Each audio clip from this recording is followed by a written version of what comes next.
মামা থাকতে কি কানা মামা নিবেন? হ্যাঁ, তাহলে পানি থাকতে ঢিলাকুলু কিসের? একটা প্রমাণ করেন, প্রথম কথা যে পানি আছে তারপরেও পাথর নিয়েছেন নবী সাল্লাল্লাহু আলাইহি ওয়াসাল্লাম, কখনো দেখাইতে পারবেন না। প্রশ্ন হচ্ছে যে কিছু ভাইয়েরা পেশাব করার পরে 40 কদম ওই যে কুলুপ নিয়ে হাঁটাহাঁটি করে, ঢিলানি হাঁটাহাঁটি করে, সম্পর্কে আপনার মত কি? বিসমিল্লাহির রহমানির রহিম, আলহামদুলিল্লাহ ওয়াসসালাতু ওয়াসসালামু আলা রাসূলিল্লাহ ওয়া আলা আলিহি ওয়া সাহবিহি আজমাইন। ওয়া বাদ। প্রশ্ন করেছেন ভাই যে বাংলাদেশের দোষ চাবেন তো বলে শুধু বাংলাদেশের বিরুদ্ধে, জানা আমার সম্পর্কে অনেকে বলে নাকি ও বাংলাদেশের বিরুদ্ধে, একসময় বলতো না মানুষকে এটা বিভ্রান্ত করে। এটা এই রোগ বাংলাদেশও আছে, যে রোগের কথা বললেন ইন্ডিয়াতেও আছে, পাকিস্তানেও আছে, আফগানিস্তানেও আছে, যেসব বিদাতিদের সবগুলো দেশ আছে, বুঝতে পারছেন না, আরব দেশ ছাড়া। তো সেটা হচ্ছে যে পেশাব করার পরে ঢিলা কুলুক নিয়ে, আর ঢিলা কুলুক না থাকলে অথবা দুটো পয়সা ঘরে হলে টিস্যু নিয়ে, তাই না, পয়সা হয়েছে সেজন্য তো টিস্যু, এই টিস্যু নিয়ে আবার হাঁটাহাঁটি করা, লজ্জা স্থানে হাত দিয়ে বেয়াদবের মতো কি করা, হাঁটাহাঁটি করা, তাও আবার 40 কদম হাঁটতে হবে, না হলে জাহান্নামে যেতে হবে। এটাই তো বললেন না ভাই? হ্যাঁ, কাজটি কেমন লাগছে? ভালো লাগছে? আচ্ছা, কাজটি সুন্নত না বেদাত জানার আগে এটা আদবের কাজ না বেয়াদবি কাজ? আপনারাই তো বলছেন বেয়াদবি। ইসলাম কি বেয়াদবি শিখাতে এসছে? হ্যাঁ, ইসলাম কি শিখাতে এসছে? ইসলাম সবচেয়ে বড় আদব শিখাতে এসছে।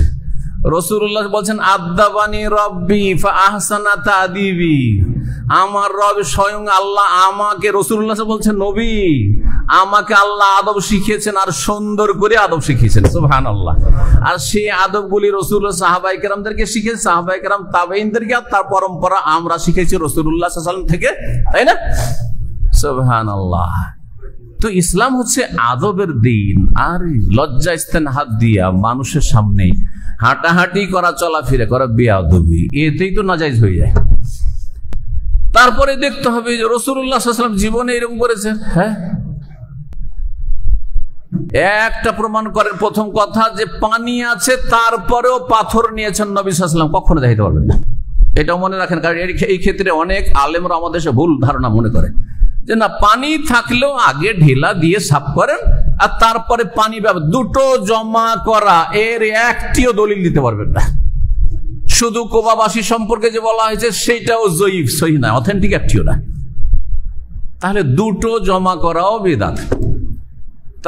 তাহলে পানি থাকতে পানি দিয়ে বেশি পরিষ্কার হবে না ঢিলা কুলুকে বেশি পরিষ্কার হবে?